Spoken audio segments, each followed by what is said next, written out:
Hey guys, it's Jordan Byers, and today I'm going to be sharing with you how to remove magnetic eyelashes. Now, it seems like it should be self-explanatory, but believe it or not, we get a lot of questions on how to actually remove the magnetic lashes after you have applied them, because we have posted ads like this.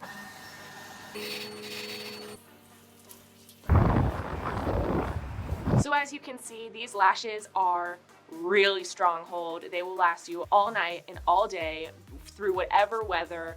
They're gonna stay on. That leads us to the question, can these lashes even come off? Yes, they can. So if you apply your lash and you pull it like this, your lash is gonna stay on because it's a stronghold lash. There's 6 magnets on there. But if you are trying to remove your lash, all you have to do is pull from the outer corner, lift up, and pull across the strip. Just like that. So that's it. If you enjoyed this how-to video, please give us a thumbs up and subscribe for more educational videos, try-ons, and launch releases. And we will see you guys in the next video. Bye! Hey guys, it's Anne, CEO of Glamnetic. Click the link to shop now.